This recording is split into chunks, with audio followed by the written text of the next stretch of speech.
Bismillahirrahmanirrahim. Assalamualaikum warahmatullahi wabarakatuh. Kali ini kita akan membahas konsep tentang indeks bias dan hukum pembiasan ya. Nah, ini perlu dipahami supaya nanti kalian akan lebih mudah memahami tentang gejala interferensi pada lapisan tipis, juga dispersi pada berbagai bahan optik, terutama nanti untuk prisma yang kita bahas di materi selanjutnya.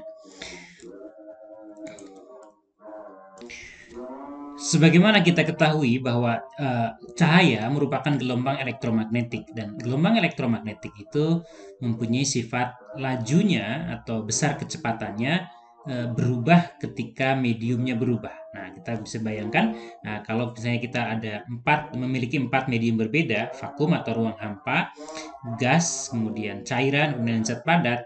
Maka seperti kalian tahu, vakum itu berarti tidak ada molekul apapun, tidak ada partikel apapun di sana. Sementara ketika ada medium berupa gas, berarti dia mengandung partikel-partikel ya yang jaraknya berjauhan ya. Kita gambarkan seperti ini.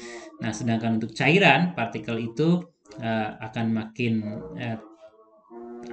teratur dan lebih banyak ya, kita gambarkan seperti ini. Dan untuk zat padat itu molekulnya itu atau partikelnya, penyusunnya itu terstruktur lebih lebih rapat, kemudian lebih teratur. Nah, seperti ini kita bayangkan ya. Nah, mungkin kalian pernah mendapatkan ini waktu SD atau SMP ya. Nah, sekarang kita bisa pahami bahwa ketika suatu cahaya ya itu memasuki suatu medium ya yang berbeda-beda, nah maka kecepatannya akan berubah ya. Ketika dalam ruang hampa, cahaya itu tanpa penghalang karena tidak ada partikel apapun. Nah, tetapi ketika masuk ke ruang yang ada gasnya, ketemu partikel, maka partikel itu menghambat gerakan cahaya. Begitu juga ketika melalui cairan ya, lebih banyak lagi partikel. Begitu juga dengan zat padat. Dengan demikian kita bisa pahami sekarang bahwa kenapa cahaya itu paling cepat di ruang hampa, kemudian paling lambat di zat padat. Nah, perbedaan laju rambat gelombang cahaya dalam medium itulah ya. Nah, itu yang menentukan nanti besaran yang namanya indeks bias gitu ya. Nah, misalnya suatu cahaya ya, merambat dari medium vakum ya, ruang hampa, menuju ke medium yang lain yang bukan vakum, bisa gas, bisa zat cair, bisa padat. Nah, maka ingat bahwa kecepatan cahaya di dalam ruang hampa ya, kita sebutnya misalnya V, ya, kita sebut sekarang ini V1. Di ruang hampa itu biasanya dituliskan atau dilambangkan sebagai C kecil ya. Nah, angkanya sekitar 3 kali 10 pangkat 8 meter per sekon. Nah, sedangkan di medium yang lain, misalnya ini medium ruang non vakum, ini kecepatan lambatnya misalnya kita sebut aja V ya, V2-nya itu sama dengan V. Yang jelas itu lebih kecil daripada C ya, lebih kecil dari kecepatan cahaya di ruang hampa ya. Nah, maka yang disebut indeks bias mutlak yang dilambangkan huruf N kecil itu didefinisikan sebagai perbandingan antara cepat rambat gelombang cahaya di ruang hampa, ini C kecil maksudnya ya, C kecil, dibandingkan dengan V, kecepatan rambat cahaya dalam medium ya. Nah, karena kita tahu bahwa V itu pasti lebih kecil daripada C, ingat C-nya pasti lebih besar, berarti N ini pasti untuk setiap medium itu nilainya lebih besar daripada 1 ya. Nah, karena C-nya pasti lebih besar daripada V, alias V-nya lebih kecil daripada C gitu ya. Nah, itu yang disebut dengan indeks bias mutlak.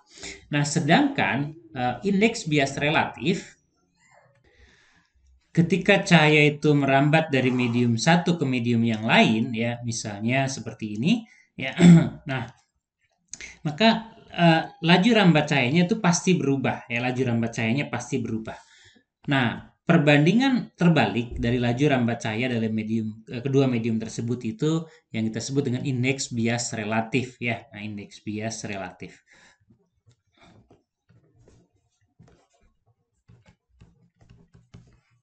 Nah, misalnya medium 1 ya kita sebut indeks biasnya N1, medium 2 indeks biasnya N2, maka karena C itu konstan, kita bisa lihat dari perbandingan yang atas ini ya.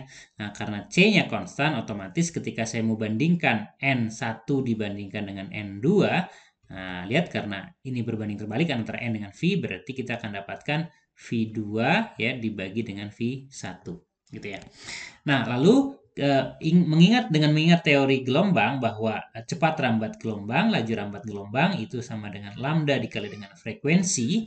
Nah, maka perbandingan indeks bias N1 dibandingkan N2 itu kan sama dengan tadi V2 per V1 ya. Nah, demikian kita bisa ganti juga menjadi lambda dikali dengan F ya, lambda 1 dikali F, lambda 2 dikali dengan F. Dan ingat, cahaya kalau pindah medium, frekuensinya tidak berubah ya, karena frekuensi tergantung sumber gelombangnya ya. Ketika sumbernya tidak berubah, frekuensinya tidak berubah.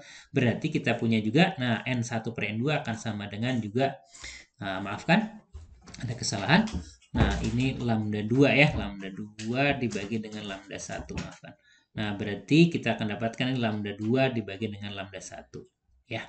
Jadi indeks bias, saya ulang lagi di sini, indeks bias relatif N1 dibandingkan dengan N2 itu berbanding terbalik dengan laju rambat, berarti ini V2 per V1 berbanding terbalik juga dengan panjang gelombang. Lambda 2 dibagi dengan lambda 1.